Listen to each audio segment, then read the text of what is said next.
Hello. I'm trying to see if all my trying to get all my stuff configured, making sure they got everything. Looks like the YouTube stream's going. Looks like the TikTok stream's going.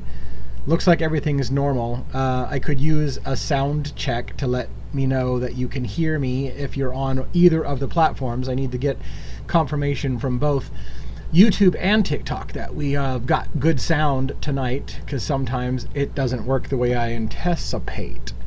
So let me know if you're in one of those channels and you can talk and you can type whether or not you can hear me just fine. And then we'll get started officially in about 4 minutes. Although tonight I don't have a major topic, so it's general questions and answers related to Luigi Mangione or Bryan Kohberger Idaho 4 cases that I'm following. So if you're not following my channel and you don't know what I talk about, you may or may not have questions, but and you may not want to be here. But if you follow the channel and you've got questions that you usually don't get answered because I've got a million things I'm talking about, then tonight is a good night to ask questions. It's because it's Memorial Day, right? So I figure it's going to be low speed. There's low news, loud and clear. Good. Thank you, Toby Staub from YouTube. Thank you so much for letting me know that we're good, loud and clear on. And there'll be a major delay, by the way, if you're watching on TikTok between YouTube. So you're going to want to mute one or the other, and because it's going to drive you nuts. Video and audio will be out of sync on both places. So again, I don't have an official topic tonight due to the holiday and it being low speed. I think there's going to be hardly anybody here. So, of course, well, of course you're going to catch a live when I don't have a whole thing going. Like normally I have a script that I work through and a whole bunch of topics, Frosty. So tonight you're going to see a live where I'm open questions and answers. So if you want to ask questions and answers, you will probably get me on a rant of some kind if you ask questions and answers related to either Bryan Kohberger and the Idaho 4 case, or in the Luigi Mangione case. But there hasn't been a lot going on in the Luigi Mangione case of late. Everything I've been doing lately has been Kohberger research as we're getting ready for trial, and things are still kind of going on hot and heavy in that case. So feel free to fire any questions at me. Again, we're going to officially be started in the top of the hour. And again, it sucks that we've got a new person who's just not going to see how it normally goes, because I don't have a big, huge monologue like I normally do. But welcome in. Thank you for coming to the show for the first time, by the way, Frosty. I hope that you've watched some of the other content on my thing, so you know a little bit what my vibe and my stuff is about. This camera, by the way, seems a little odd in... I'm going to try to center myself a little bit better on TikTok, because it's, for some reason, everything has gone haywire and I've had to readjust my stuff, and now it looks like I got this really big head. I don't think I have that big of a head, but perspective-wise and all the other things going on, it makes me look like I have a huge head. So, thanks for hitting the likes, by the way, for those who are hitting likes and helping us get a little bit of momentum going. It's a low night. I don't expect a lot going on tonight with the holiday and everybody out of town. A lot of people are still coming back from long weekends and things like this, so it's pretty laid back, pretty chill. Let's just hang out, ask some questions, get me started on some kind of topic, and then I will go. Let's see. I've watched all your videos. Watch all of my videos? Holy crap! I've got a lot of videos. If you've watched all the videos, kudos, kudos to you. Are you watching? I should clarify. Is that all the videos on one of the two cases I follow, or like all the videos? Because all the videos would be a lot of videos. But I do cover two cases, Luigi Mangione and the Idaho 4 case. So so cool. If you've got any questions from the things that I have, it's great having a new person in the room that can maybe ask some questions, especially now that you've gotten yourself caught up with all my commentary so far. And I can tell you what I've been working on with the Bryan Kohberger thing. Like a lot of people, we're going back on YouTube. Yeah, very nice. I got a lot of videos on YouTube for sure. Like a lot of people with the Bryan Kohberger thing, as there's been a little bit of a slowdown at the moment where we're waiting for some responses. We've started to go back. Some of us have started to go back to the beginning and relook at things. So I spent some time re-examining again the Corner Club and the Grub Truck video and what happened that night with Kaylee and Maddie and all those things. And so it's reopening my eyes again to look at things fresh from a 2 years down the road thing, and go back and look at some of those early things. I don't think in any case Hey Kimberly, welcome to TikTok, and that's one of my moderators on TikTok. Also, I think Luigi Revolution's a moderator in both the TikTok and YouTube, so we got some good coverage. Again, I don't expect, and in fact, by the looks of things, we got a whole very, very small audience in both places, very, very small. So either I'm losing all of your attention and nobody gives a shit what the Devil's Advocates has to say anymore, or it's summer, it's Memorial Day weekend. I'll try not to take it personally and say that everybody just no longer likes anything I have to say. Maybe that's it. I don't know. But it does feel like every night it feels like we're going backwards. And so I'll try to put on the it's not personal, and when the news picks up, so will the attention on this case to pick up. It's an American Music Awards night. So yeah, so there's a lot of stuff going on. So anyways, I'm just here to chill. Like I said, I was going back through some old stuff on the Idaho 4 case. Let me tell you, I guess at the top of the hour, the two tidbits about Luigi Mangione and Idaho 4. Luigi Mangione, everyone that I know is still waiting for an answer on why it is that Pennsylvania has not responded to the multiple complaints that the arrest in Altoona, Pennsylvania was illegal. We still don't have an answer. We still don't, as far as I know, have a deadline for when the Commonwealth of Pennsylvania is going to respond to that. So I want to know why we're not hearing anything about it. At some point, they can't just ignore it forever. So there's that. And Thomas Dickey, the attorney in Pennsylvania, may decide to file, I forgot what it's called, but there's a term where you can basically require a higher level court to force the lower level court to make a decision and respond. But it appears that some kind of deadline was set in private, so no one gets. I love that. I love our judicial system when they do things in private. So all of us have to sit there and wonder what's going on. Why shouldn't we have transparent judicial systems? But apparently, an agreement was made in private about when the deadline is, and we don't get to know what that is. So we all sit there and wonder why we still don't have an answer. Why isn't Thomas Dickey filing a motion complaining about why there's no answer? They need to respond. If it was an illegal arrest, they need to respond. If it was a legal arrest, they need to respond. They need to tell us one way or another. Was that a legal arrest or was it not? Why aren't we hearing about it? So there's that. And like I said, going back and watching, I'll tell you this, by the way, I have this book series on, this is moving now to Idaho 4. I have this book series that we're looking at Howard Bloom's book, When the Night Comes Falling. And I'm trying to finish that book because now comes James Patterson, the famous novelist, who also is set to release. I purchased the pre-copy of the book about the Idaho 4 case. So James Patterson, along with the co-author. Now here's the thing, by the way, if you don't know. So James Patterson's famous novelist, right, with a lot of legal type books about crimes and the law process, but they're fictional books.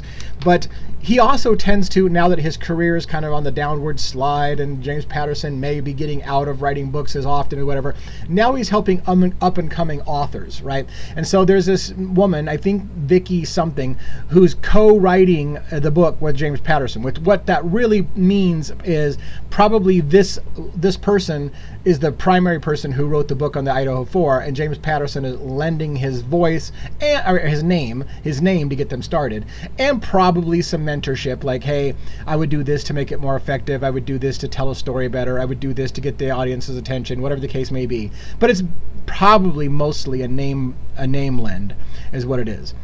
So anyways, with James Patterson's book coming out on the Idaho 4, and Opheliac, thank you for sending hearts, by the way.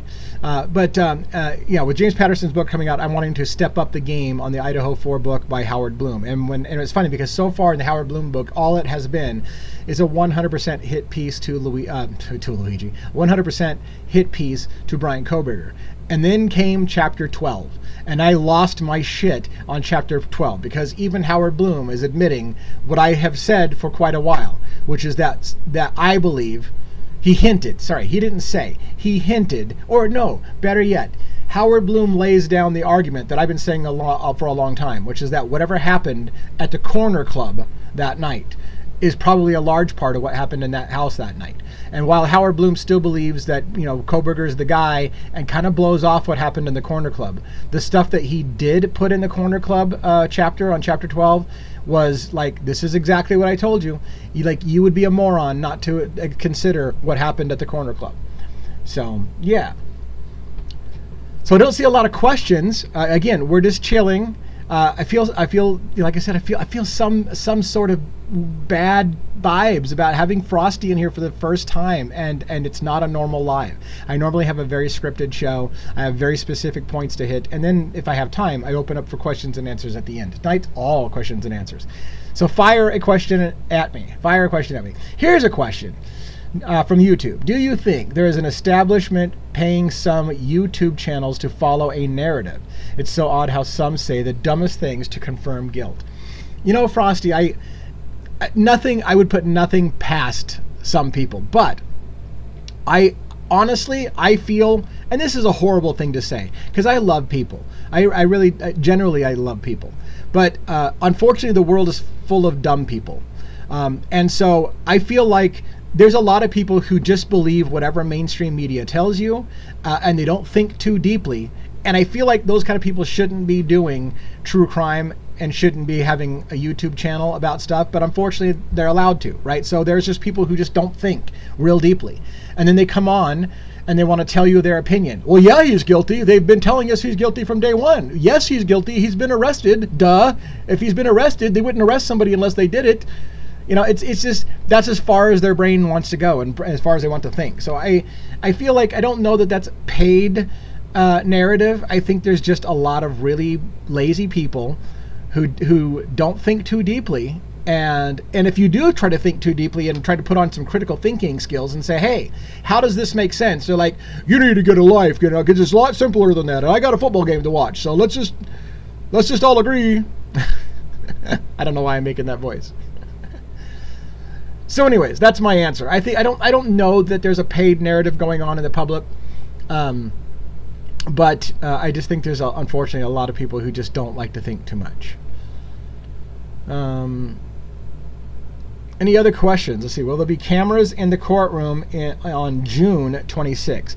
Natasha, I think, is speaking about Luigi Mangione's case on the 26th. Let me take a peek here real quick to refresh my memory. I'm going to LuigiMangioneInfo.com. The 26th is... Okay, there's a Friday... Oh, no, there it is. Thursday, 6/26, People versus Mangione in New York State. Yes, it's possible. That I would say in the state case, it's possible there will be cameras in the courtroom. In the federal case, I would say no. In the state case, I would say yes, possible. So yes, I would say there's a fair chance we're going to get video of some kind from the state on the 26th. That's my guess. Have to say there are some dumb things on both sides. Fact, Frosty, there's right. I agree. There are dumb points on both points. My only hope at the end of the day is that the majority of things I say aren't considered dumb. I get called dumb all the time. I get called a lot of names for my questions and comments. But for the most part, people at least hear me out. I think you probably would hear me out if you've watched all my videos. But yeah, everybody says something dumb from time to time. Even I say something dumb from time to time.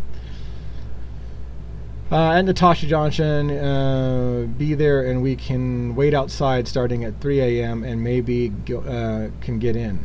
Right. Got some people who are going to try to get into the courtroom that day.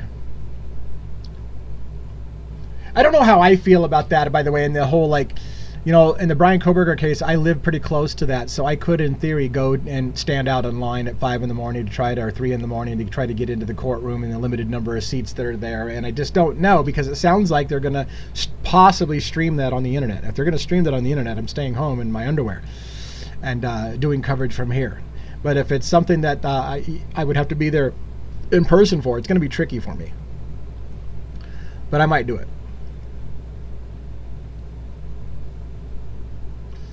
Any update on Ann's alt perpetrator evidence? Tony Stobbs asking. Any updates? I don't think there's any update on it. I'm really curious to know, I mean, as everybody, I'm really curious to know who it is. Hitler made it sound, so let's talk a little bit about this. So Hitler made it sound at first like he didn't think, okay, let me back up even further. The prosecution stated a while back asking the judge to not allow the defense to bring up the idea of an alternative suspect unless they have proof of somebody, which I thought at a surface level is asinine. the defense doesn't have to say who it is to offer the idea that there could have been somebody else. That's not a requirement. But that's kind of what the state was basically saying is, well, you need to rule that the defense can't bring up the idea of an alternative suspect unless they name names and say who it was. And then to my surprise, the defense came out and said, we believe we have an alternative suspect. And in fact, I think they hinted that there was more than one. And to my surprise, Hippler's response was essentially not bullshit, but rather, okay, now that you have a name, I need to see the evidence. So it almost made it sound like he's been told, the Hippler's been told who their alternative suspect is, but he wants more than just, this is who we think did it or could have done it, and wants to see the evidence. And now they're gathering that evidence or putting it together to show him. Now, again, I suspect they have it. The problem that they have, in my opinion, from a legal standpoint is, and I wish I had an attorney on with me because this is follow the logic. So the problem they have is this. If the defense has potentially known about this alternative suspect theory for 2 years, they can't just bring it in now at the last minute. They'll get spanked for, why didn't you say something about this a long time ago? So one step, not only do they have to identify an alternative suspect to Hippler, but they have to explain why they haven't brought this up for 2 years. Now, everybody that we know of out there in the community seems like we've been talking about a certain number of names for years. So did Ann Taylor not know about these names for years? Or did she know about the names, but she only recently got concrete evidence enough to say it was more than just a name and a theory out there? Now she's got some concrete evidence. Where did that concrete evidence come from? Furthermore, the question I've asked myself, and I guess I haven't thought this through. I can't pin questions over here. Okay. So I'll come back to that in a second. The question I have is, what if, okay, so there's a theory that gosh, I'm getting my cases mixed up. There's a theory that Bryan Kohberger may have had some involvement in it, but he wasn't the only one. People keep bringing up this question that Bryan Kohberger allegedly said when he was arrested was, has anybody else been arrested for this? Because maybe he thought or knew there was others involved. To which people have countered, people like me, who said, I think that if Kohberger's involved, he may have been just the getaway driver. He may not have actually gone into the house. He may be involved, but maybe he wasn't actually in the house. To which people would said, well, you're an idiot. Nobody's going to sit in court and not give up the other perpetrators. He would have squealed a long time ago so he could walk. One, I've countered that counter. He's not going to walk. Even if he names other suspects, Bryan Kohberger doesn't walk. So for those of you who think, why doesn't Bryan Kohberger just say something so he can go home? That's not how it works. Bryan Kohberger is still going to be on trial, and and especially if he's involved in it in some way, they're not going to let him go. So Bryan Kohberger is not going to walk. So sharing a name is not going to help. Where I'm going with the whole thing is, can the answer be the reason why Ann Taylor hasn't named a name until now is Bryan Kohberger hasn't said the name until now, or given a piece of information that Ann Taylor didn't know? How does that relationship work? She represents Bryan Kohberger, but she can only present in court what Bryan Kohberger has told her. So if all of a sudden Bryan Kohberger is approaching trial and a death penalty is on the table, Bryan Kohberger has asked for his defense team to get death penalty taken off the table, but they can't get it taken off the table. And so what if Bryan Kohberger said, okay, look, we're approaching the case now, and it's a death, and again, this is all speculation, and I just want to ask the question. If Bryan Kohberger is like, hey, we're approaching trial and death penalty is still on the table, what if I can give you a name? What if I can tell you who was there in the house? Because I was involved and I didn't want to have to admit it at this point, but I was there. I know who was in the house. I can tell you who was in the house, and I can give you information to prove it. I was trying to get off without having to name names, but it's obvious that they're going to go for the death penalty. We can't get it removed, so I'm going to give you a piece of information you didn't have. How does that work? Because technically, again, if the defense knew about it years ago, they would have to say something. But did they just get something new, some new piece of information? So, yes, and I agree that she stated, yes, Ann Taylor stated it came from an overlooked tip. There has been, I think law enforcement has admitted they get thousands of tips. They're still getting tips to this day. Law enforcement is still getting tips to this day. Overlooked tip, Toby Staub, to your credit, indicates it's an early tip. right? It's an early tip that was overlooked, something people didn't take seriously in the early stages, and now they're looking at it again a little closer. So me reading every little thing into a line, a comment like that, it was an overlooked tip. Again, it still leaves the question: did Bryan Kohberger give more information? Could that be one scenario? Did he give more information about a tip that he expected them to follow up on and they just didn't, and so he had to give them something? But anyways, yes, overlooked tip means something to me. Nian says Pennsylvania doesn't want to tell us anything because they will move Luigi there temporarily at some point. They want to move him in secret. I think they will do that this year. You've got a really good point. So, but I would counter it a little bit. So here's what I would say. 100%. Luigi Mangione's attorney has asked that if he's going to face a court date in Pennsylvania, that he's requested to be in person, not to just appear via Zoom or whatever, that he wants to exercise his right to look his accusers in the eye, literally face to face, and be there, right? So yes, to your credit, they would have to move Luigi Mangione to Pennsylvania to face that court date. Now, that doesn't, in my mind, mean Pennsylvania can't rule on the thing from the judge's standpoint. In other words, a judge or the prosecutor can file the paperwork. Like the prosecution, I think, hasn't even well, yes, the prosecution did respond that the arrest was legal. So now they're waiting for a judge to respond on how they view it. So yes, in theory, a judge could still make an answer. I believe it was legitimate. Here's the reasons why I think it was. Or no, I think the defense made a good case. It wasn't legitimate, and let's have a hearing. Now that, like you said, could be a point where they'll say, we'll have a hearing sometime in the next month, and they won't tell anybody about it.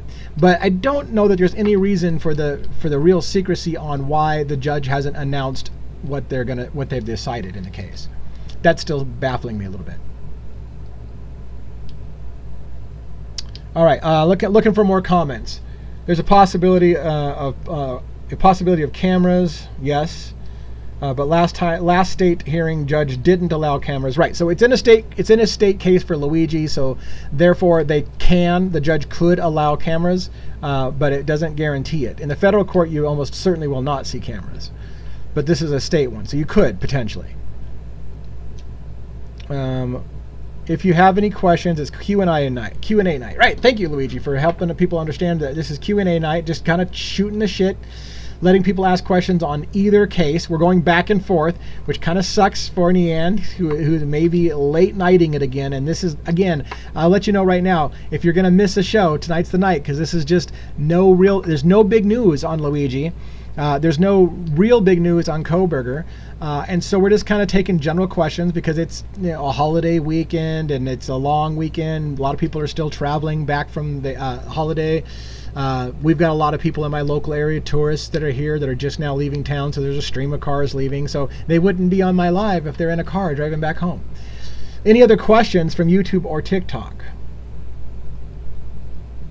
Or comments. You don't even necessarily have to have questions. And in fact, if you're on if you're on TikTok and you want to come to the mic, let me know. I'll try to see if I can bring multi-guests in and I can put you on the mic. I don't usually do that, but since I don't have a script tonight, we could take a risk on that. Crazy how many December letters Luigi Mangione is just now getting in his letter catalog. Correct. It is. Although a lot of them are now, I've noticed that a lot of the letters are starting to get into January. So he is starting to move in. I mean, and he gets letters that are dated in May as well, and April. So it's hit and miss, but I would say the bulk of them are starting to move into January. Yeah, I have started to I've written 2 letters to Luigi now and 1 to Bryan Kohberger of all people, and I've decided to do that on a weekly basis, to write to these individuals and just share some of the things that we're talking about. I did some research on what you're allowed to talk or tell an inmate about their case. They can't. I wouldn't. They are allowed to talk about their case with people, but I wouldn't expect them to talk about their case with people. But you can tell them what you're seeing in the news. So I have done that. I'm weekly going to start writing to these individuals, just kind of saying what we're doing in the true crime community and what we're seeing out here. Nothing that would be dangerous to their case. It's things that are in the public knowledge, and we'll see how that goes.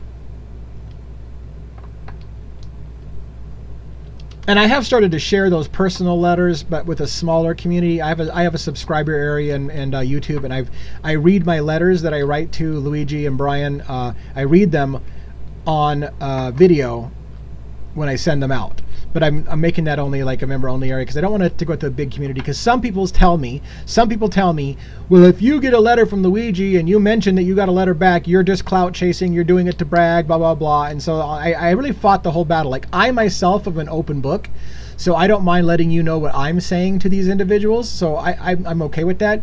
But if they were to respond, I'm going to get accused of clout chasing and like, look at me, I'm so important, they wrote back to me, and so I don't know that I would share that with a large audience.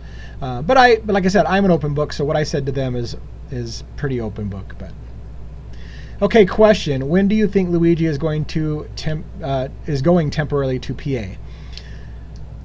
So, I mean, I don't know that it's a foregone conclusion that he is going to go to PA, but when do I think?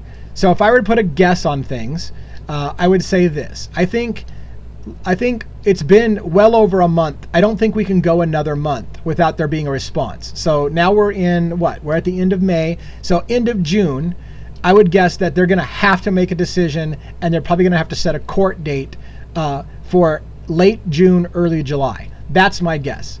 My guess is Luigi Mangione will have an appointment or a court appearance of some kind late June, early July, but it's purely a guess. So I want to make that clear. I have no better insight on that than you, other than my guess is they might give them another month to respond, and then they're going to have to set a court date, and that court date will probably be set within the month.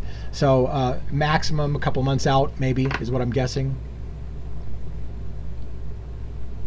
Yeah, right. So June 26th is, it is possible.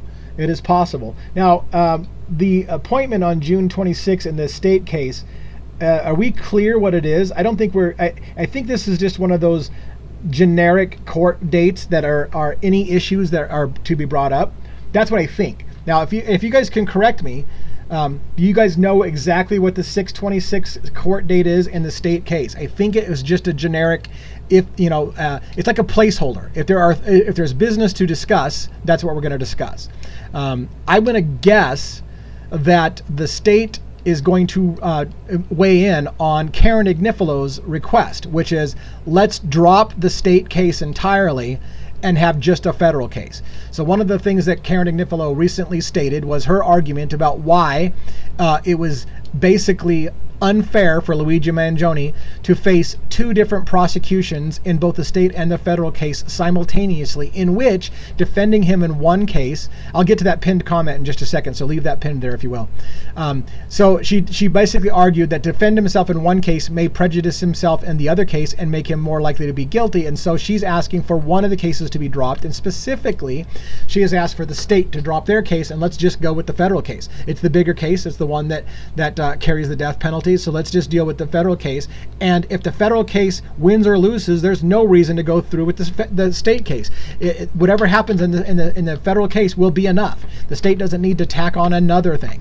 So that may be one of the things that's going to be ruled on in the 6/26. Is the state going to drop it? Now, I would think that they would file a motion of some kind and actually argue. No, that the prosecutors would say to the judge in writing, and something that we're going to see in a court drop. No. We do not intend to drop the state case, and then the judge may rule on that. So I would expect to see some court paperwork come out before the 6/26 date, in which the prosecution is going to weigh in on whether or not they want to drop their case, and then that 6/26 state appearance will be discussing that in person. Yeah. So thank you. Somebody shared me onto a Facebook group, I think. I don't know if they were talking to me or somebody else, but thank you so much for. Oh, here's the pinned comment. I told you I'd get back to this, and I'm not getting back to it. Why do you think KFA has not applied for bail to federal court for Luigi when she has been told she can? That's a really good question. honestly, that whole thing is very confusing because I don't expect there's any amount of bail that can be set that they'll allow Luigi out. But you're right. The judge said that they're allowed to request bail, but he's got a ton of money. He's got a ton of supporters. It's a high-profile case, so the fact that they're even willing to let him request bail is odd. But here's the key answer. In the federal case, if the federal government lets go of Luigi Mangione, so who was it, the federal judge or the state judge that said that they could request bail? Because the answer is, if it's the federal judge, if the federal judge says they could request bail, here's the answer, I think, to why Karen's not asking for bail. Okay, here's the answer. Because Luigi Mangione is being held in federal custody. He's also wanted by the state. One of the worst prison systems that we know about, that people talk about being horrible, is Rikers Island, where Luigi Mangione will be sent if he's remanded into state custody. So if the federal government says, okay, Luigi Mangione, you're free on your own recognizance to be a free man and come back and do your court hearings whenever you want to, the state will say, well, we still have Luigi Mangione under arrest, and so he's going to Rikers Island. Karen Agnifilo, I think this makes more and more sense the more I talk this out. Karen Agnifilo is asking the state to formally drop their case because she's not going to request bail in the federal case if the state is going to take him and put him in Rikers. So what she's saying, and it makes total sense now to me, we just walked it through together. What she's saying is, if you drop the state case so that you say you're not going to pursue Luigi Mangione in the state case, then we might apply for bail in the federal case, because when they let him out or on bail in the federal case, the state won't come in and send him to Rikers. I think Karen Agnifilo wants to keep Luigi Mangione out of Rikers. That's my guess. Does that make any sense? Do I need to clarify into that? Does that make any sense, or do you agree with me? I heard that that Luigi's bail in the state was set at $1 as a formality. I heard that.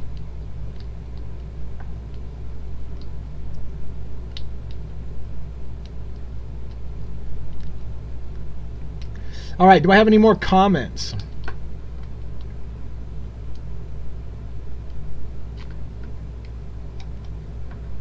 So, sexy TW or sexy twerker 69. What a name!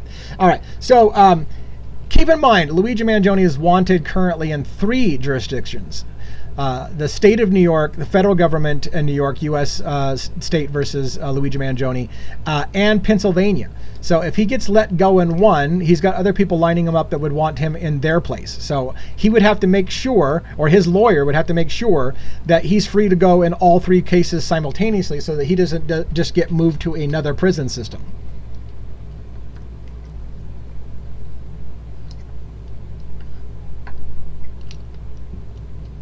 I do believe Karen Agnifilo's. I do honestly believe Karen Agnifilo's primary concern is making sure that Luigi does not go to Rikers.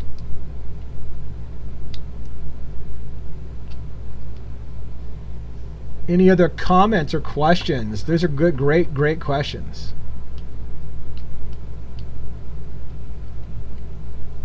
I should expand my screen a little bit because I feel like I can get a little bit more real estate on the questions and maybe get a little bigger text. Well, maybe not bigger text, but...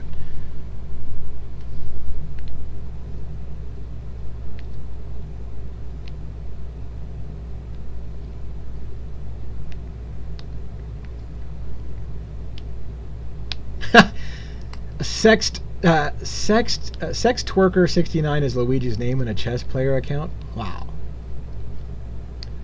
Wow. All right. What other questions? Any other questions about Luigi Mangione's case or Bryan Kohberger, Idaho 4? I'm doing both right now, just kind of opening this up for the floor to see where it goes. Again, I being Memorial Day weekend, hope you all had a great weekend. Hope some of you got out there and did some camping or some exploring and had some fun. I happen to live in a camping area, so my wife and I actually, for giggles, and just walked through the campgrounds where all the tourists are at and checked out everybody's everybody's thing, because we literally live in a place that feels like you're camping every single day. So we just walk through the campgrounds and watch people's setups, and wow, that guy's got a huge motorhome, and that guy's got a freaking whole kitchen built out here in the woods. So that was kind of fun. Do we know anything about Luigi coming from Pittsburgh into Altoona? Yes, I thought that was odd. Well, okay, so yeah, we know that was the alleged route of the bus route from, I think it was from Pittsburgh to Altoona. I guess what you're really saying is, do we know why? Do we know why? And that part, I don't have the answer for that. Well, I kind of do have the answer for it. If I recall, boy, I got to be careful about this, because now my mind is so. Oh my gosh! So if I recall, hold your hat. I do have an answer for this. From what I've been told, so there's that whole Monopoly game theory, right? And I've got a video called The Game Theory, that this is a group of gamers that came up with this idea, and the Monopoly money was a Easter egg kind of thing, and being in McDonald's where they used to host the Monopoly game is an Easter egg, right? So the original Pennsylvania Railroad, which is a major part of Monopoly, right? So you've got 4 major railroads: the Reading Railroad, the Pennsylvania Railroad, the 2 other freaking railroads. Anyways, the Pennsylvania Railroad is one of the major railroads. The bus route that Luigi allegedly took from Pittsburgh to Altoona is one of the original first routes ever. Like, I think it might have been the first commercial route ever for the Pennsylvania Railroad. So I thought that was interesting. Correct me if I'm wrong. I'm pretty sure that's right. Because when I looked up at it, I almost went with it on a video. I was like, holy shit. Like, the very first commercial for train ride was from Pittsburgh to Altoona on the Pennsylvania Railroad. And that's the same bus trip, essentially, that Luigi took, allegedly. Which I thought, is that a coincidence? Like, I don't even know why I didn't run with that. But I could have sworn during my research that's what I found.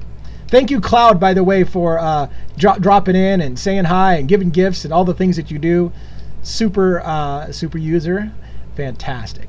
I've taken that route, actually, and I have family in Philadelphia. Very cool. Yeah, one of you internet savvy sleuths out there, confirm that for me. I think you could do ChatGPT or maybe even Wikipedia for the Pennsylvania Railroad and see if it wasn't the very first trip for commercial passengers on the Pennsylvania Railroad was from Pittsburgh to Altoona. I'd love for somebody to confirm that for me. Oh God, if it was 286 miles, come on, man. How did I miss that?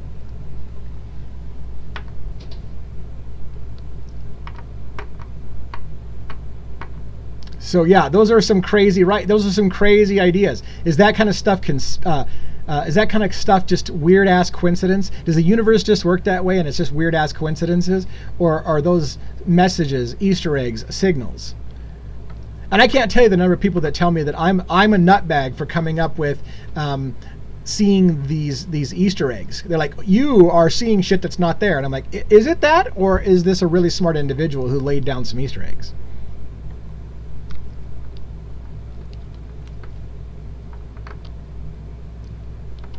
And we may live in someday, Kimberly, you and I should have that talk about living in a simulation. Yeah, that may be the other answer about why weird shit happens, because we're in a simulation anyways and none of this is real. But that's a different type of show. That's from my old show when I used to be known as Gnostic Buddha. That was a topic for that show. Can you talk about what 286 number obsession is for those of us who have never followed that idea? Yes. All right. So I'll try to break it down. Some people claim that this has been debunked now, and I'll tell you why. But so Luigi Mangione had an X account that was verified by mainstream media as Luigi Mangione's account. On Luigi Mangione's X account was a picture of a Pokemon. That Pokemon, if you know anything about Pokemon, every Pokemon in the game Pokemon has a number. And you can look it up on the internet. You can look up Pokemon numbers, and it'll have a huge table of Pokemon and what their number is. The number of the Pokemon that is referenced or shown is Breloom, I think is the name of the Pokemon, and its number is 286. By itself, that doesn't mean a whole lot. Why it started to get interesting was, allegedly, the very last post that Luigi Mangione made on that same X account, with Brayloom being the number 286, was his 286th post. So then people go, is that just a coincidence? The last time he posted was the 286th post by Luigi Mangione, and then his character on the page is Brayloom 286. Then someone has recently said that's a bunch of bullshit. It's been proven incorrect because the account has 285, not 86 comments. And then someone said the same thing I said. It's easy to go in and delete one comment so that internet sleuths will stop talking about that shit. So I would suspect that somebody, because there was all kinds of screenshots about the 286. Now somebody apparently has gone in and deleted one comment, so it's 285. So now they're trying to make all of us internet sleuths look like we're idiots because it was 285, not 286. Well, apparently that it would not be hard at all for somebody to delete one post on the account so that it doesn't show 286 anymore. But that's not enough. So you're like, well, what is 286? What do we care if it's 286 Brayloom character and it's 286 posts? That's just a coincidence. Well, then it comes out this. And 286 is a code in the medical billing industry. It means your time for appeals has run out. So in the medical industry, if an insurance company denies your claim, saying you want to get something covered, and they say, no, we're not going to cover that, we've denied it, you have the ability to appeal. And that appeal usually is 30 days. And then what has happened, allegedly, many, many times over, is the insurance company will lose your paperwork if you appeal. They'll say, well, we didn't get that paperwork, or you didn't submit it on time, or you had only 30 days and you forgot and you went past your timeline. And then the final stamp for ultimate denial of claim is 286, which is the code that says your time for appeal has run out. So they deny you, you appeal, and if you don't know that you have only 30 days, they mark it 286 because you didn't appeal within the 30-day window. So it's a code 286, meaning you ran out of time to appeal. If you did appeal within the 30 days, they'll pretend like they didn't get your paperwork and say, sorry, I didn't get it. We must have lost it, and the 30 days is over. 286, denial of claim. And so some have begun to question whether or not 286 was a hidden Easter egg. And then you start looking at, apparently, these are some of the extra allegations that started to come in. The point at which Bryan Thompson was eliminated in New York, the distance from that spot to Altoona, Pennsylvania is 286 miles, people were saying. And they're like, holy shit, are you kidding? Like, it's literally 286 miles from the sidewalk where he was shot to Altoona. Was that just a coincidence? Now people in tonight are saying, well, the original Pennsylvania Railroad that ran from Pittsburgh to Altoona is a 286 mile trip. So if all those coincidences are lining up, somebody either did it on purpose, or we live in a simulation and the Matrix and the game makers are just fucking with everybody. I don't know.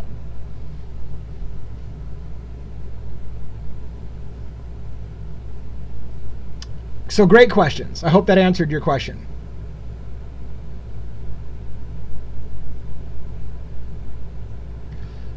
This is silly, but was Luigi definitely in New York City when the crime occurred? Is that confirmed? That's a great question from TikTok, and I don't know how to answer it.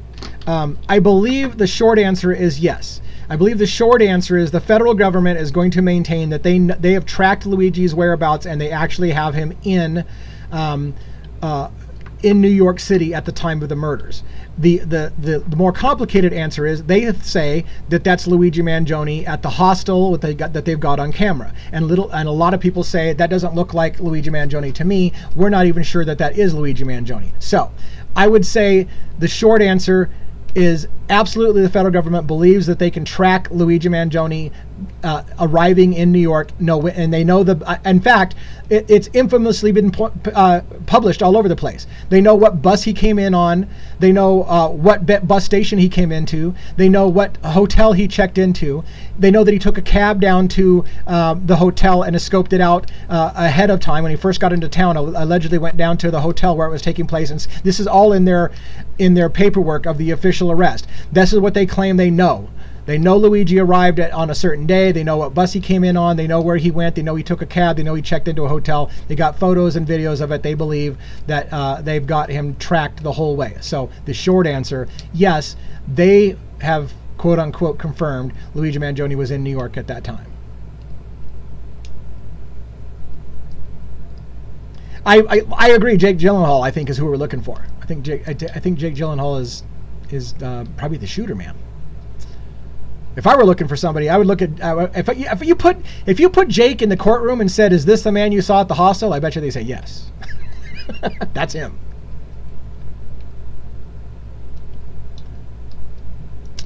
Here's a pinned comment from YouTube or TikTok. Did you hear about the Luigi Mangione Act out of California? Yes, I did. Insurance cannot deny you if it passes. Right, yeah. I did hear about that. It kind of was what you call informally labeled the Luigi Mangione Affordable Care Act or the Luigi Mangione Healthcare for All Act or whatever. If it goes to the ballot, everyone believes it's going to have the name changed. They're not going to leave it that name. A lot of people were furious about that name and about insinuating, but and I don't want to even necessarily get into it. But yes, I heard about that, and I don't know that it's been stricken from being voted on. But again, if it does go to vote, I doubt they're gonna. I'm certain there. A lot of bills that go through the system have an informal name before it goes to a formal name for vote, and so that's the informal name is the Luigi Mangione Healthcare for All Act or whatever, and that'll be changed if it goes on to the ballot.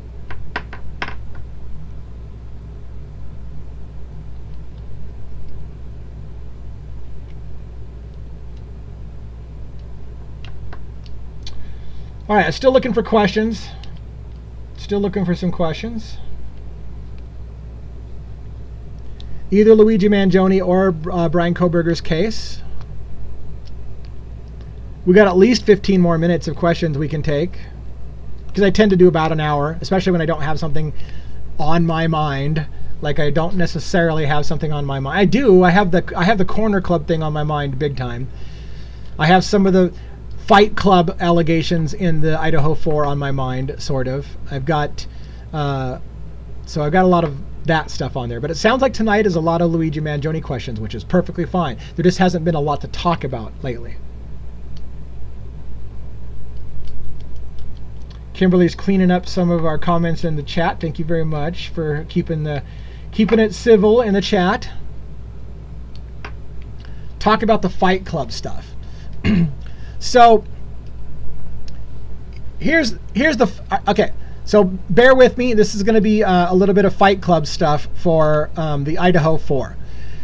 So there are various internet sleuths who have pointed out that a whole bunch of $6 transactions were going around on Venmo between college students around the murders. There is a video allegedly that shows at the grub truck, Kaylee and Maddie at the grub truck, and in the background you see people on their phones, and people seem to be intently watching something, and people are pulling out their phones at pretty much the same time, and they're intently watching stuff. A crowd at one point, I think it might have been after Kaylee and Maddie actually left, but the cameras are still recording, gathers around in a big circle of masses watching. Everybody's watching what's on the phone. You hear people cheering and making noises as if they're watching something. Then out came this theory that the Greek society there had fight clubs that they would organize, and they would charge people money to watch the fight being televised or broadcast on some kind of closed circuit kind of thing. And so and there was allegations that when you look at the video and you isolate the sound of the people who are watching on their phones something go down, that somebody literally is chanting Xana's name as if they're watching Xana on a video. The allegation is that Ethan, and it could be, let me say this with a big, humongous grain of salt. It's just rumors out there that have been going on.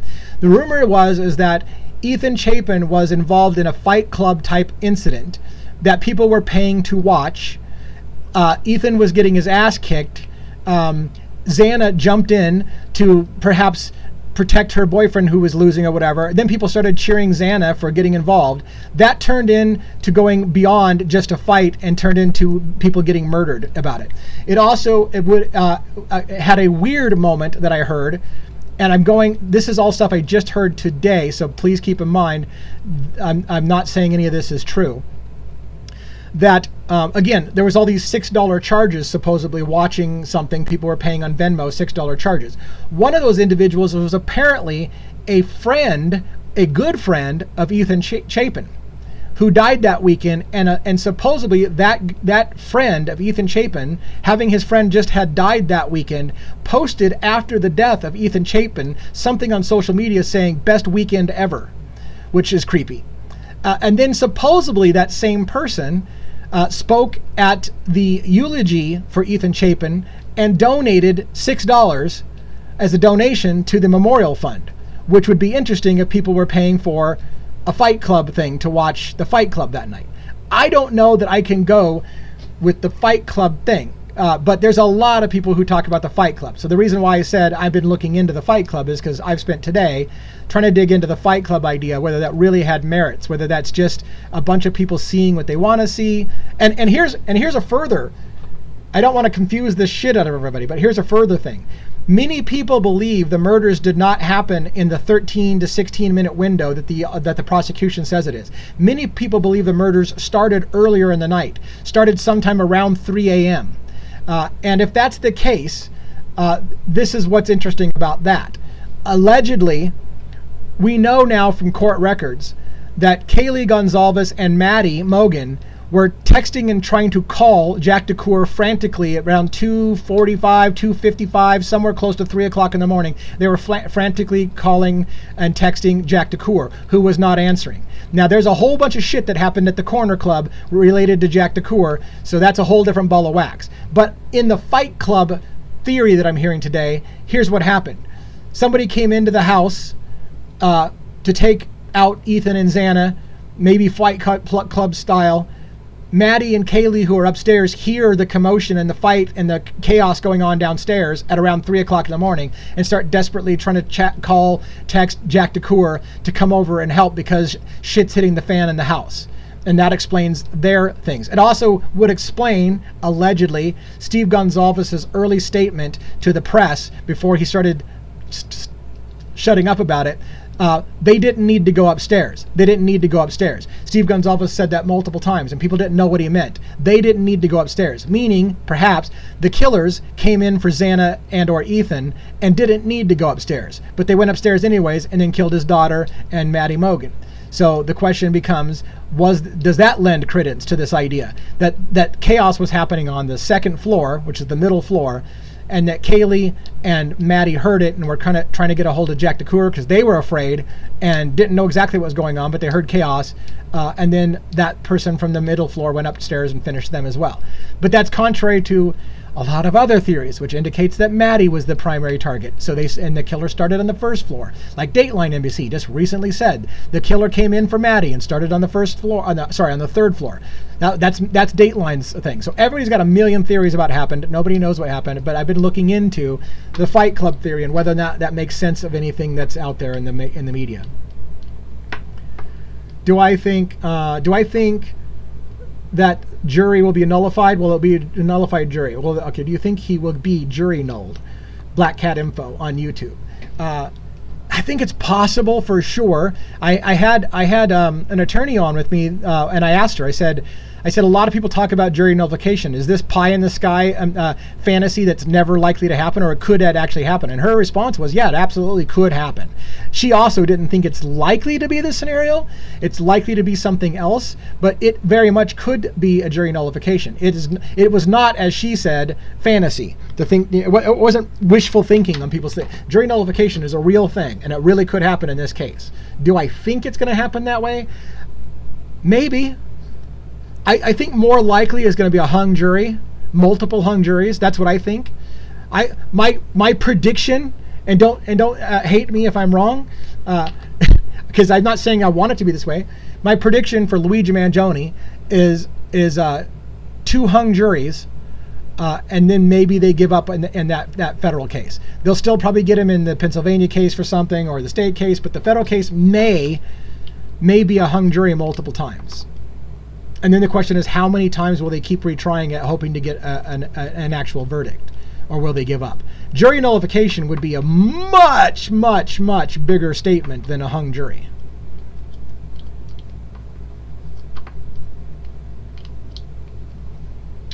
With touch DNA on one thing Okay, with just touch DNA on one thing, how can they prove that he was even in the house? Christopher Brown asked that from TikTok. This is going back. This is kind of fun in a way.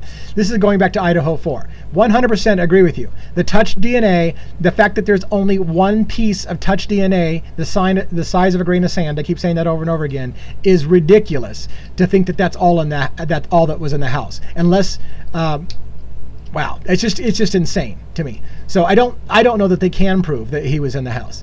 I believe that it's going to be almost all circumstantial. In fact, there's indications that they're not even going to rely on the DNA evidence, that because the way they obtained the DNA evidence is sus, and they know it is. So now they don't want to even really use the DNA evidence. Yet the public will continue to talk about it's an open and shut case because they got Kohberger's DNA in the house, and yet the prosecution seems to already be hinting they're not even intending to use the DNA because they know the DNA is going to be hammered in the court of law when they talk about how they got to the DNA, and it's one speck of DNA. It's a ridiculously small amount of DNA. So which is another reason why they probably don't want the DNA to be part of the discussion.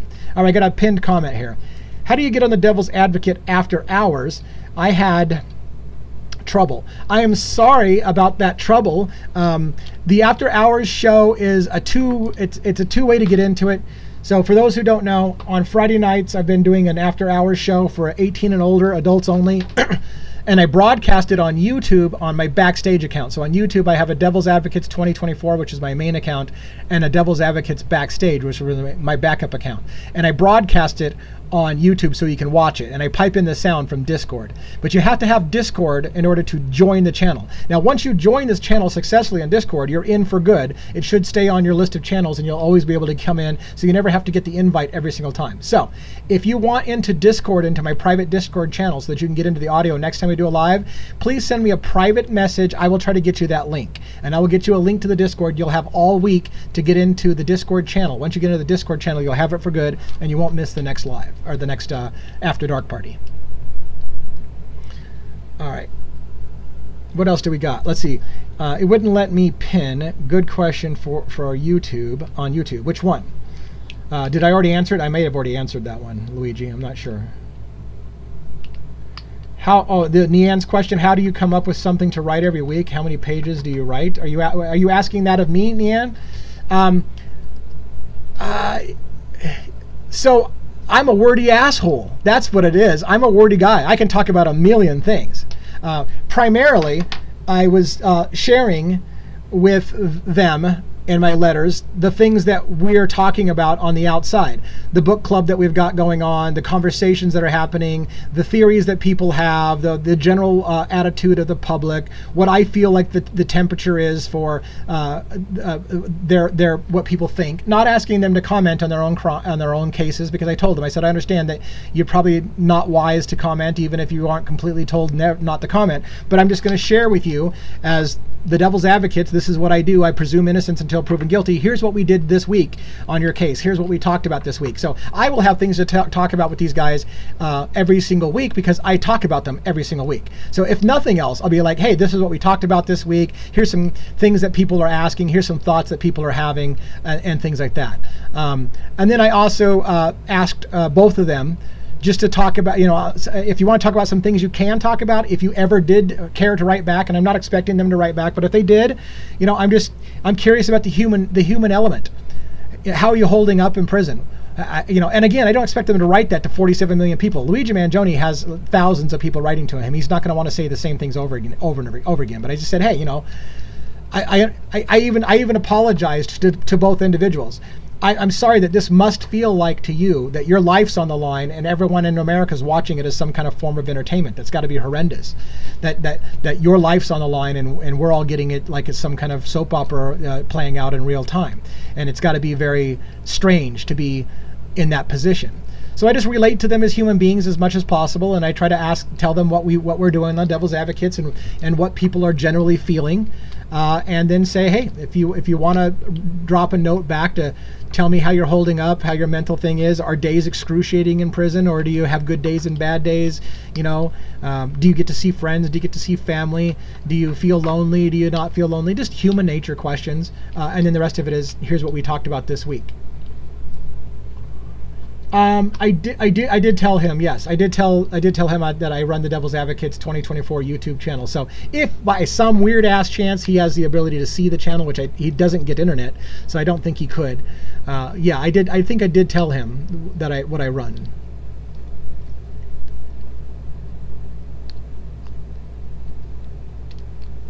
Any other comments or questions or thoughts?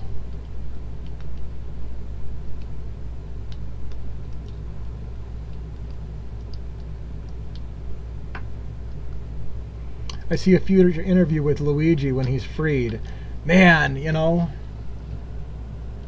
Here's the thing, like, you know, one of the people asked me one time, for example, they asked me this question: why the F would you write Bryan Kohberger? Like, people can understand at the end of the day why I write Luigi Mangione, right? Because there's a lot of people who don't think Luigi Mangione is guilty. They think he's 100% innocent, and they can understand why I would write to an innocent man about, hey, we're rooting for you. But other people a lot more people are convinced Bryan Kohberger is the killer. And then they're asking the question, why would you write to Bryan Kohberger? And it's a multi-part question. It's a multi-part answer, I should say. First of all, I was a psych major in college. I am fascinated by what makes people tick. I'm fascinated by what makes people do things that they do, including what pushes a person over the edge to commit murder. What happens? What makes me different than you that you could do something I'm incapable of doing? I'm just fascinated with how people work. And as sick as it may sound, I just like to understand how people work and how people think.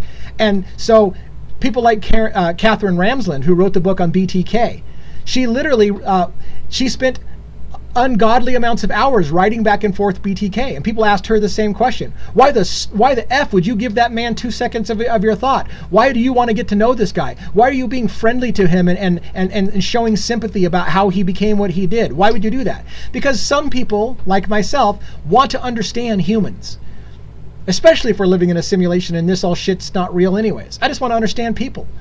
And so there's a part, and I feel like I've got a little bit of a gift for storytelling. So if I can understand that person and why they did it, maybe I can share with you all why they did it. So if I can get inside the mind of somebody, whether they're innocent or guilty, and be able to say, here's what happened, here's where maybe they broke, and share that, I think I think people are interested in that. They want to know. When do you think we'll have an update or response from Altoona? Yeah, we talked about it at the beginning of the hour. So, and I understand you may just be coming in right now. I don't have I have a guess. What I don't have is inside scoop. I'm guessing, purely by guess, sometime by mid or end July, and it's just purely a guess. I think at a max we're going to have another 30 days before they have to respond. They have to respond. And then once they respond, there's probably going to be a court hearing set to discuss those things. And that might be 30 days out after they respond. So I'm thinking a response within, and that puts us, oddly enough, about the same time the state case, June 26, is happening. So, well, June 26 is a month from now, but 2 months from now maybe, but a response of some kind by June 26. So I'm kind of feeling like about the same time we're going to be hearing something in the state case, we're also going to hear something in the Pennsylvania case.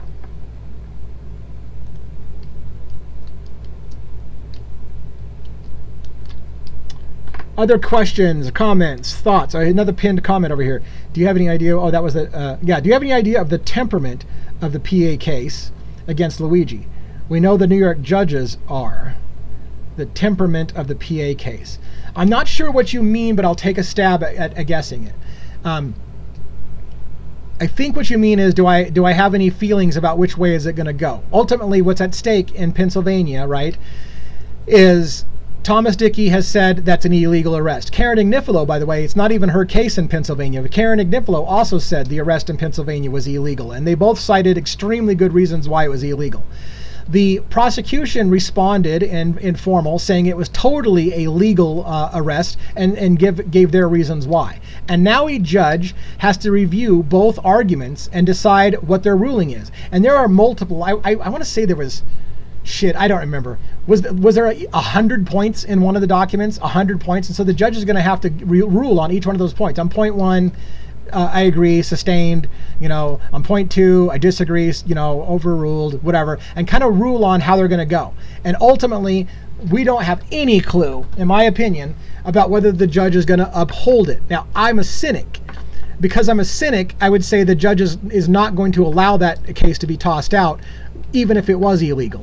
But I think on the merits of the case, that's 100% an illegal arrest. It was an illegal stop. It was an illegal detention. It was an illegal interrogation. It was an illegal arrest for something that he hadn't committed, that crime, and an illegal search and seizure of his bag. Every part of that arrest in Altoona is illegal. I agree. In my unbiased opinion, no, in my totally biased opinion, I agree with his lawyer. That was totally illegal. I agree with Karen Agnivolo. That was totally illegal. Will a judge see it the same way that the three of us all see it? But I'm not. I don't mean to put myself on par with Thomas Dickey and Karen Agnivolo. I'm not a lawyer. But the point being is that those of us who agree that that was an illegal arrest and an illegal search and seizure is waiting for a judge to quote unquote do the right thing and say that's an illegal arrest, and the whole Pennsylvania thing goes out the window. The entire case in Pennsylvania should go out the window. So my thought is this: the Pennsylvania case, the Commonwealth of Pennsylvania, should be completely tossed out. That arrest is illegal.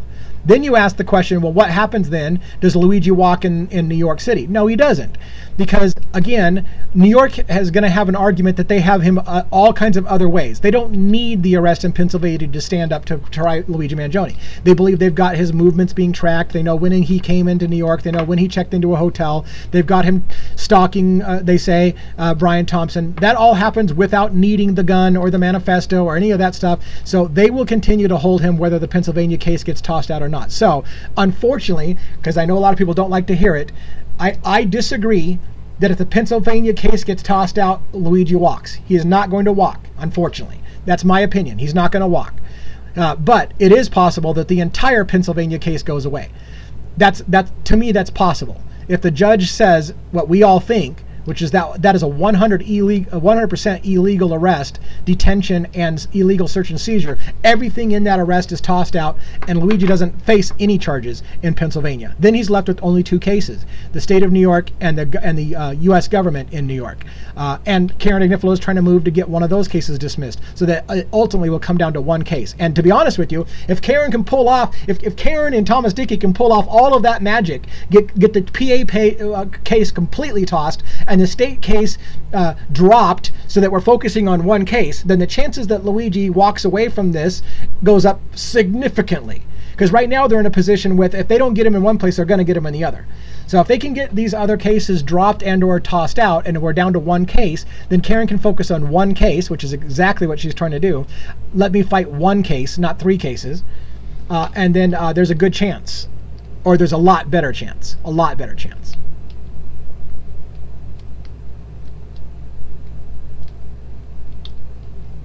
Any other questions? We're about now at my 1 hour mark. This is usually when I wrap up and say goodnight.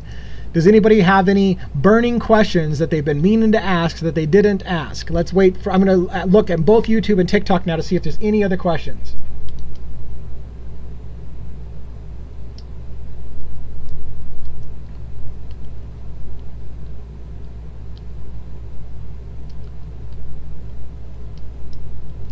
And again, like, some people say I shouldn't do this, and maybe I shouldn't do this.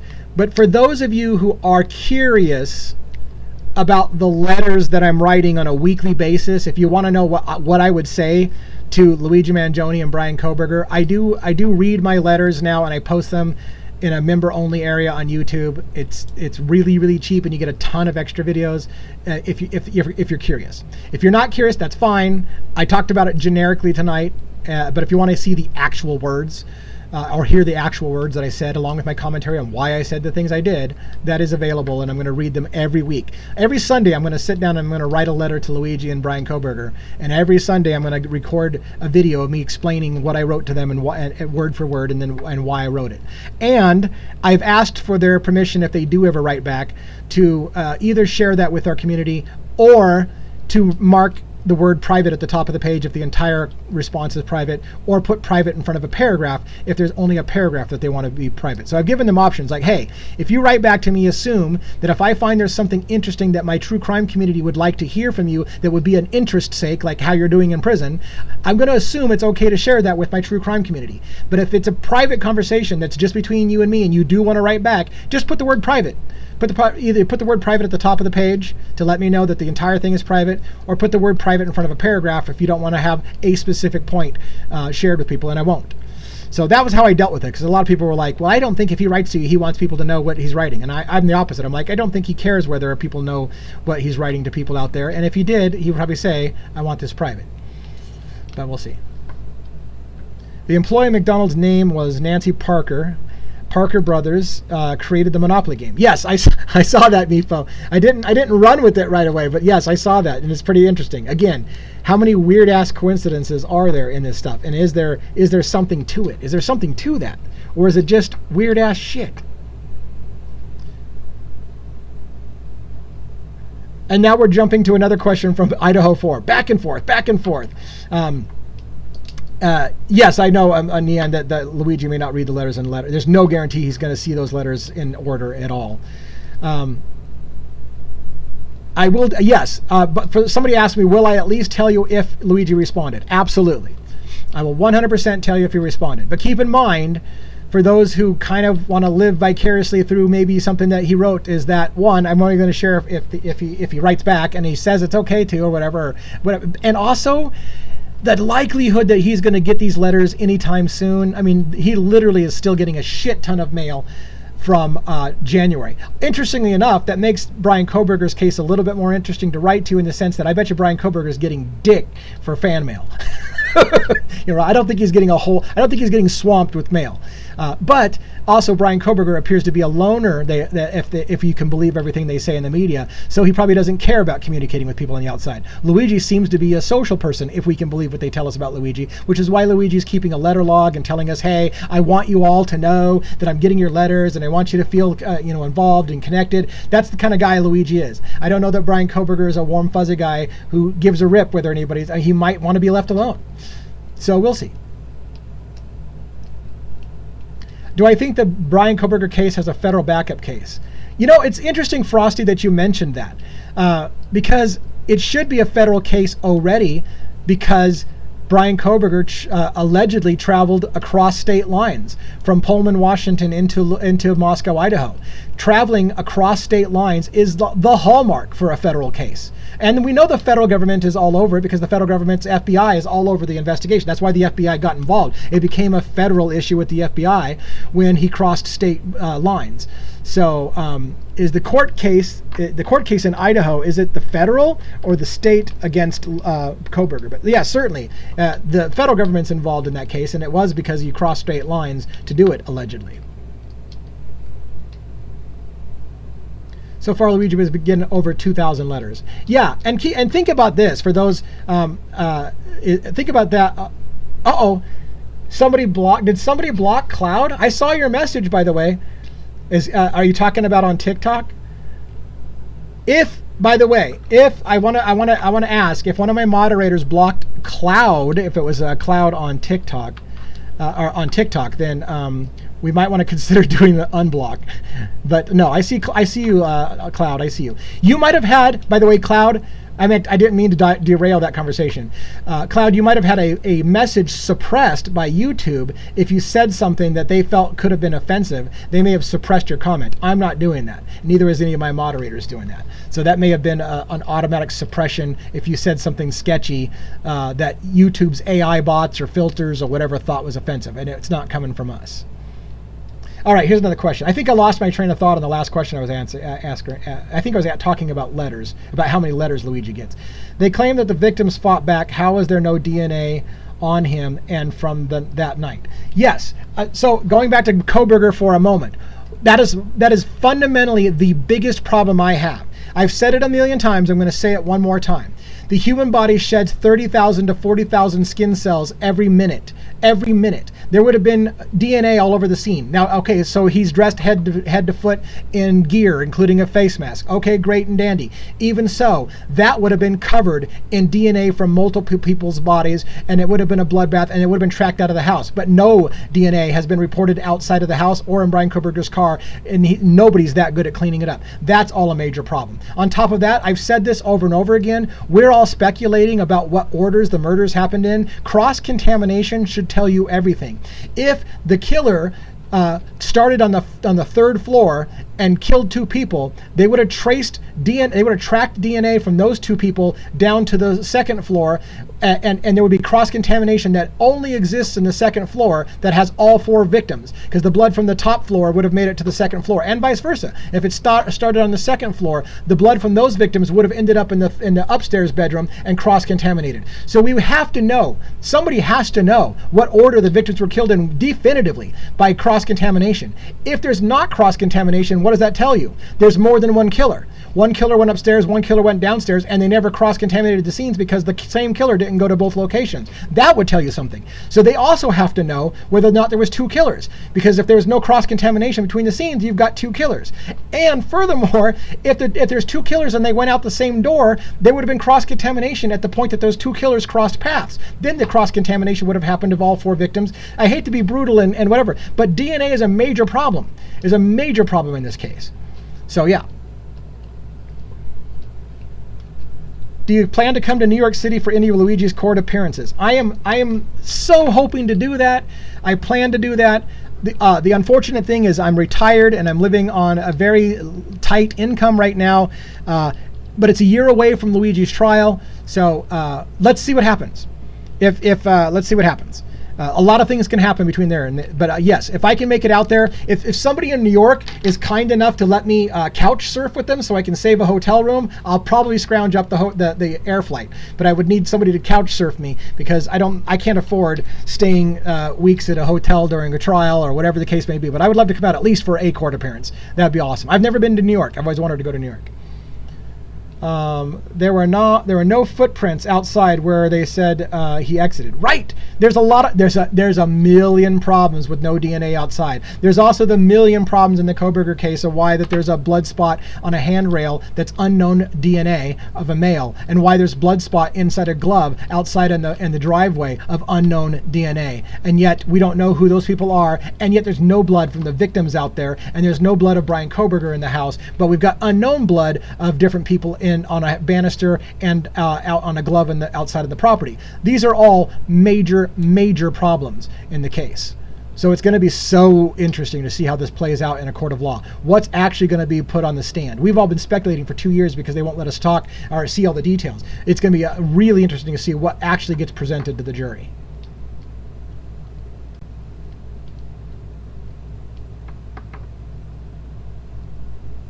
Cloud retracted one of his own messages, or her own message. Cloud, are you male or female? I don't think it matters, but Cloud retracted a message? Hopefully that was you and not a moderator.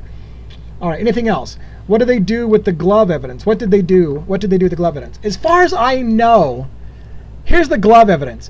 They said from the court that they didn't test the DNA in CODIS, which is a system where you run blood against criminal databases, because they thought that they could only put one profile in there. They'd already put Bryan Kohberger's profile in there, and so they didn't want to ruin Bryan Kohberger's profile by adding another person. That's not true. It's horseshit, but that's what they originally said. And they also stated, I can't remember the wording on it. It blows my mind. They didn't test it further because they already know who the killer is. Once they had Bryan Kohberger's DNA, there was no reason to test anybody else's DNA because they already know who did it. That's the most asinine shit I have ever heard in my life. And that shit better come out in court as well.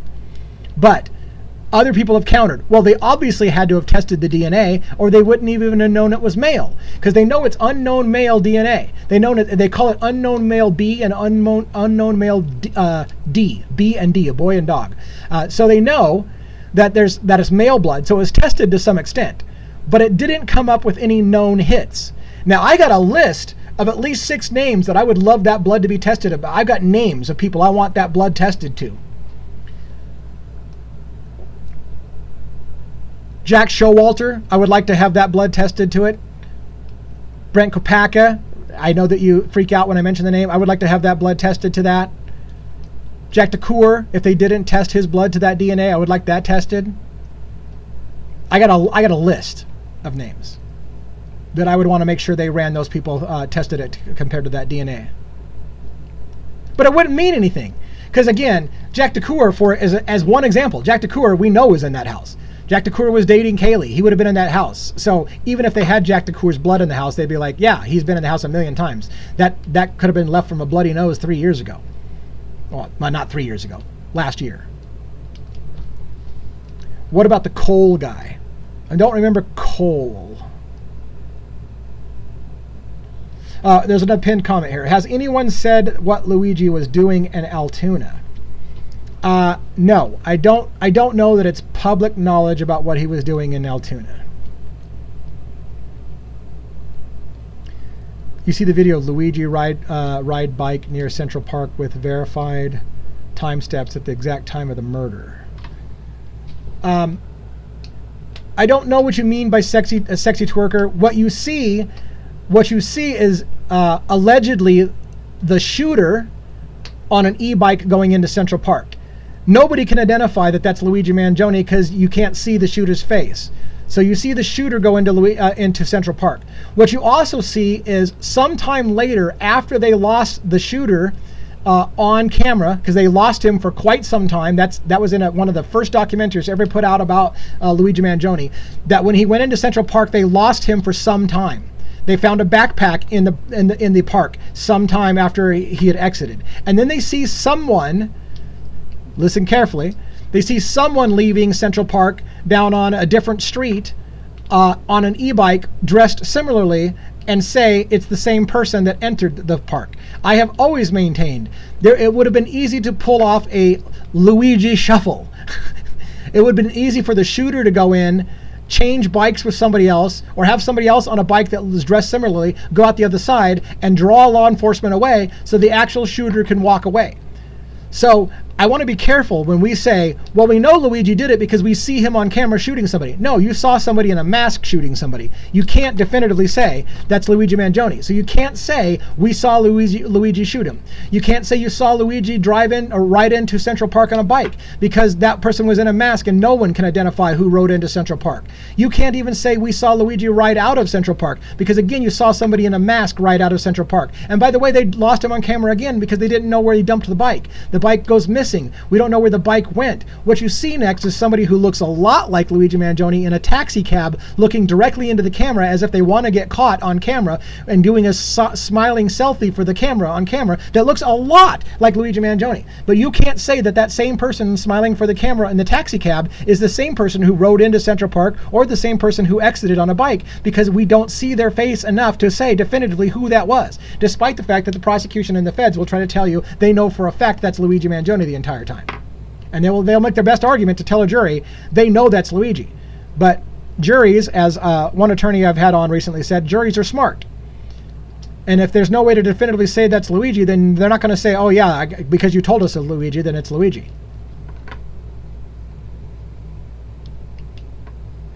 And there are going to be plenty of people in America, in New York, there's going to be plenty of New Yorkers who are going to say, if I'm going to convict, this is my guess, in New York, there's going to be plenty of New Yorkers who are going to be like, if I'm going to convict Luigi Mangione, you better convince me without a doubt, without any doubt that it's him. And some sketchy photo of, well, here you see him in a mask and you can't see his face, that's Luigi. They're not going to, that's not going to fly. A jury's going to need a lot better than that. Because I almost guarantee you New Yorkers are not going to convict Luigi Mangione on, here you see a guy in a mask and we're telling you that's Luigi, so it's got to be Luigi.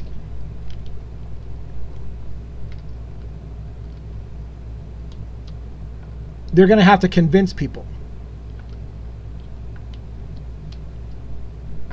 Jury nullification. Somebody's asking about jury nullification. Jury nullification is when the people choose to find the defendant guilty or not guilty of the charges. Let me restate that Luigi Revolution. So here's how I would say. And I don't know if somebody was asking what jury nullification is. Jury nullification essentially is this. It's a really controversial thing. It's an implied right of juries that they never inform a jury that they have. Let me explain it to you as best I can for those who are not familiar with the term jury nullification. Juries, when they make their decision, it's a final decision. And they don't have to explain why they made the decision that they do. They don't have to justify themselves. Their decision is final in a case. So it is implied that a jury is allowed to say, we believe the defendant actually broke the law and did something, but we find him not guilty anyways. And they don't have to explain that to anybody. That's the simplest way to explain jury nullification. Yes, you proved your case. The defendant did XYZ on such and such a day, but we find him not guilty. And then you ask yourself, well, why would anybody do that? Well, an example in American history was during slavery. There were Americans in the slavery days when they didn't believe in slavery. Slaves would break free, for example, and other Americans would hide the slaves from their owners. And people went to jail because certain states, that was a crime to hide slaves. And certain people went to court, and the technicality was asked.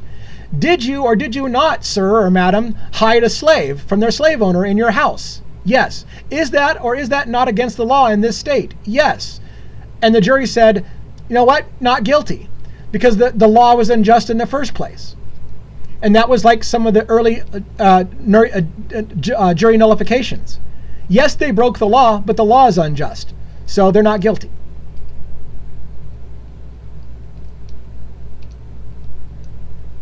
Somebody's got a question up here. In Bryan's case, do you feel that the DA might be possibly protecting someone?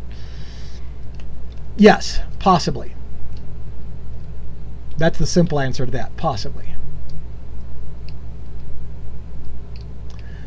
Great questions. Oh man, I was getting ready to bail out, but I still getting pinned questions. That one I already addressed. Okay, I'm getting ready to wrap up. I usually only go about an hour. I had nothing on tap tonight, and for nothing on tap tonight, I went an hour and 70 minutes, or 20 minutes. Sorry, not an hour and 70 minutes, an hour and 20 minutes. So, I just wanted to say thank you all for coming in and listening. Thank you for the YouTubers that come in. The YouTube audience is starting to get a little bit more steady. That's awesome. Most of my content is long form content on YouTube.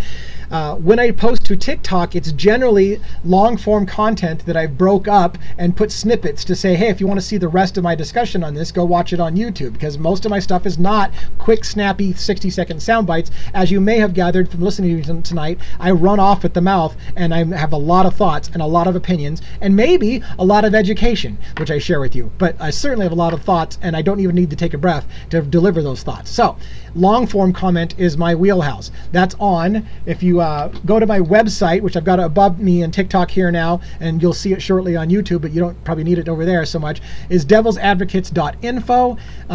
That has links to my various platforms. I also am on YouTube as Devil's Advocates 2024. In addition, I also have a backstage account called Devil's Advocates Backstage.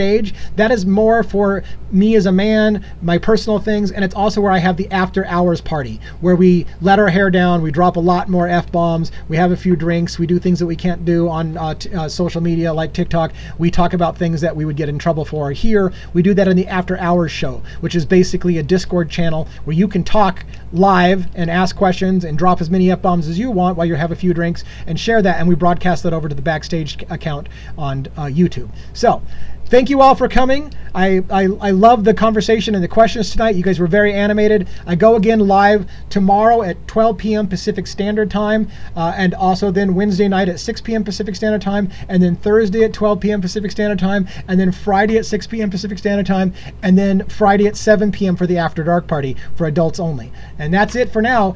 Peace, everybody. Have a great night.